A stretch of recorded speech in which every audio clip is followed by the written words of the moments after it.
Hello everybody, Jacob Felder here again. Fourth video, we're going to talk about the three things that must be present, the three ingredients for any intentional meditation. On my prior videos, we talked about the spontaneous occurrence of meditation and just basically the changes in brainwave frequency as we move through different states of consciousness. Okay, very quick reminder. Beta brain waves are the high activity brain waves. They're the brain waves of urgency, and when the urgency is gone, if those brain waves do not diminish back into the slower, more relaxed brain waves, then we end up with chronic stress or overthinking and that kind of thing. Now, the next set of brain waves is alpha brainwave frequency. The frequency is a little larger waves and they're a little slower, and this is the area of light meditation, of being in the moment. You know, we can sit, walk, stand, run, we can do anything. We'd be very involved in our arts, crafts, hobbies, etc. All right. Now, beyond that, we have this dividing line between waking consciousness, which is beta and alpha, and sleeping consciousness, which is theta, or deep meditation. All right, where you will have to be either lying down, inclining, or sitting up, but you won't be standing and walking around while in theta. All right. And then beyond, and theta is the area of sleep where we can still maintain conscious awareness. Okay, so that's very important. Now, beyond that is very deep sleep, delta brainwave frequency, where we will not have any conscious awareness. It's just, kind of a fact of life. We won't have any conscious awareness there. But so back to the sharing at hand, which is the three things we must do for any successful intentional meditation. What I mean by successful, it's not meditation competition. It's success for ourselves. Whenever we lower the busyness of mind just a little bit, that's a success. It doesn't have to be all the way into the deeper states. Just getting from that busy mind, that urgency type of mind, into the early phase of alpha is a success. Or, and the success as you keep going deeper. And so the three things we must do for that to occur. And just before I start with those three things, I want to mention that these different states of consciousness, beta, alpha, theta, delta, they're not on and off switches. They're not on and off switches. They're more like dimmer switches. There's always a little transition from one to the other, and there's often a mix of the brain waves before it stabilizes into one like solid alpha. Let me get my red pen out here. Okay, so you're in beta, you're meditating, and you start moving into alpha, but you're going to get a little bit of beta mixed in there, all right? And then that clears out finally, and you're fully in alpha, and it goes on down the line like that. As you're in theta, you're kind of straddling the fence, as they say. You'll have a little bit of alpha, you'll have a little bit of alpha mixed with your theta, and then that finally stabilizes into theta. Okay, now, those three factors for any successful meditation, it goes like this. First, you have to have, well, actually, it can be first or second. These are the two tools, all right? But what I'm going to start with is a focus. All right? What a focus is something you give the mind to do something simple that you give the mind to do so that it slows down. All right. So let's say your focus, let's say everybody knows what a mantra is these days. Let's say your focus is a mantra.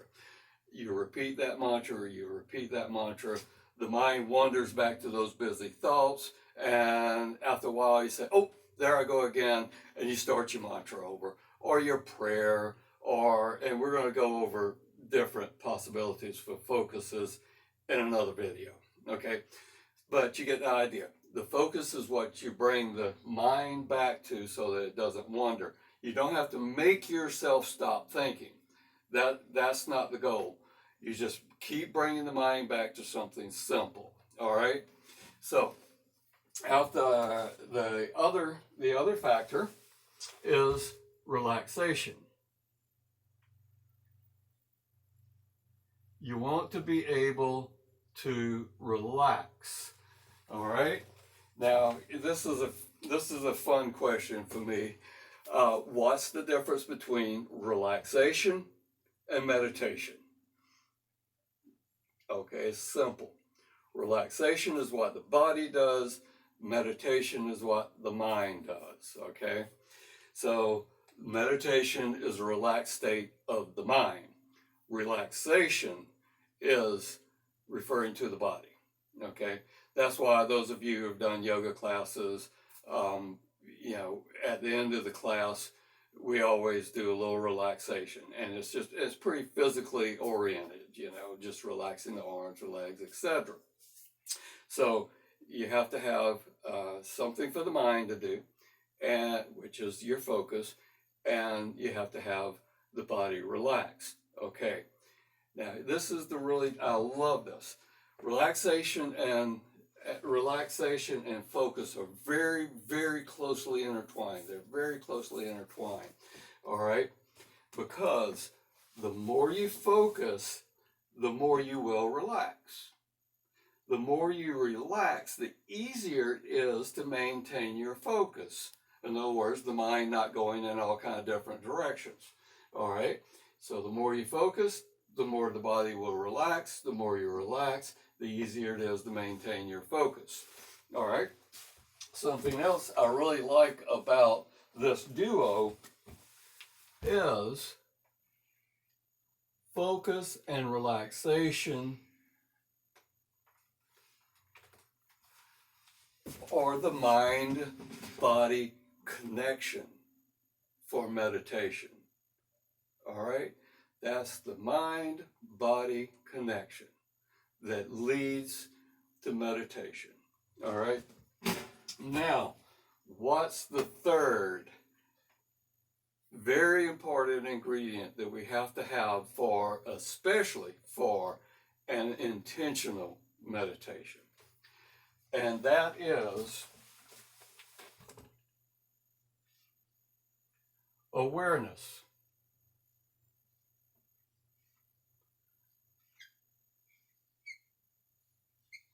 Okay, excuse my speed writing, everybody. There we have it. Awareness. What awareness does is basically everything. Awareness is everything. Everything we experience inside and out is due to our awareness. Okay? Awareness lets you know where you are along the stream of consciousness so that you can better use these two tools. All right?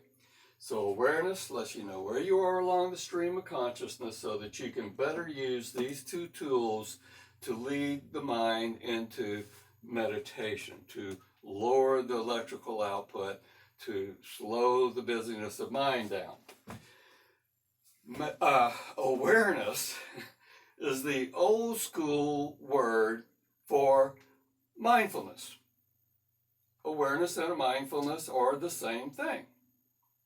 Okay? This is just, I like to refer to it as the old school word for what is now known as mindfulness. Well, I refer to it as that because that's what it is. All right? So, let's see. Now, another interesting thing about uh, focus and relaxation. Remember how I said the more you focus, the more you will relax. The more you relax, the easier it is to maintain your focus. It's the mind-body connection. And sometime, the way these tools work together is sometimes the mind leads the body, and sometimes the body leads the mind. I'm going to give you a little example, a little analogy. Let's say, you've had a hard day, your brow's furrowed, your shoulders kind of uptight, and, you're walking along, and all of a sudden, and you see a dear old friend. And as soon as you see him, and you get a little closer to him, and it's howdy doody time, the mind clears because you're focused on them and not all those thoughts out there that were distracting you and tightening you up. But you see them, you get close to them, you get happy, the brow releases, the shoulders drop. So the body follows the mind in that case. Now let's say, same beginning part of the scenario, shoulders are tight, brow is furrowed, you get home, you step into that hot shower, and that hot shower hits the skin, hits the shoulders and the back, and the body, the body goes, oh my gosh, oh, that feels so good. And next thing you know, the mind clears, just follows the body in that case.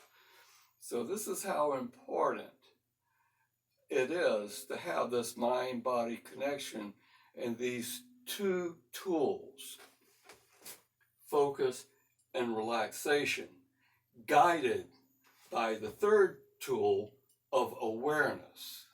Again, awareness letting us know where we are along the stream of consciousness. Now, the little example, this time for awareness lets us know that we're uptight, furrowed, thinking 90 miles an hour. And awareness lets us know, oh gosh, okay, I need to calm down a little bit. All right. So we say, okay, I've got a few minutes. I'm just gonna have a seat here, or maybe I'm gonna walk more briskly. I'm gonna take some deep breaths, and I'm just gonna repeat. I'm gonna use my focus. Okay. And awareness lets you know that, oh, okay, the shoulders have relaxed a little bit, and I guess I need to, kind of relax it. Okay, I'm starting to feel better. And awareness lets you know that you're not thinking so habitually about those things that were bothering you before. And awareness lets you know that, oh, good, I made the transition. All right. So you know how to work your way here by using awareness to let you know which tools you need. Now, let's say you have another day where you have a little bit more time and the inclination to experiment with the deeper states. So you're sitting on the couch or your meditation bench, and you made the transition into alpha. You continue to really relax the body now, really relax the body, and use that focus. And next thing you know, maybe your head bobbed a little bit, or maybe you saw some kind of grainy stuff underneath the eyelids that wasn't there before. The sounds change around you. Okay, and then awareness lets you know that, oh, okay, I'm starting to make that transition into theta, into the deeper states. A little while later, aha, I'm here. You kind of realize that you're in theta, and awareness says, okay, last time you were here, you fell asleep. But this time you want to remain consciously aware in theta. So what do? All right, this is important. What do you do if you want to experiment with the deeper states and you want to remain stable there without falling asleep? It is simple. All you've got to do is just maybe make yourself take a deeper breath. Maybe just open your eyes for a moment. Maybe wiggle your fingers and your toes. All right? Now, yes, that may very well back you up into a little bit more alpha, but that's okay. You've prevented sleep so that you just keep working with relaxation and focus, and you get back into theta, and eventually you'll stabilize here. Now we're talking about the deeper states, okay? So eventually working that focus and relaxation, using the awareness to let you know what you need, you'll eventually stabilize in theta. And when you do, the thinking process will fall by the wayside. And that's where you'll be able to experience conscious awareness as it is, free and clear of all the obstacles and distractions of our normal thinking, and we get to bask in the peace and in the calm of these deeper states. So I hope all of this helps. Okay. Now, if you don't have another little hint for making this focus, relaxation, and awareness work for yourself. If at present you don't have a particular focus, what you can do is, remember, relaxing the body. You just relax from toe to top of the head, or from top of the head down. Well, if you get fairly relaxed and the mind starts wandering, but you're like, well, I don't have a mantra or a prayer or this or that, or I just don't have a focus. Well, just relax the body. And the next video I'm going to do, we're going to get right into a guided meditation. And I'll tell you, I'm going to have 2 videos separate from each other, but posted at the same time. One is going to tell you a little bit about the guided meditation, and then you can put that one aside, and then the guided meditation only. Okay. Once again, thank you for taking the time to listen to my presentation of meditation. Thank you each.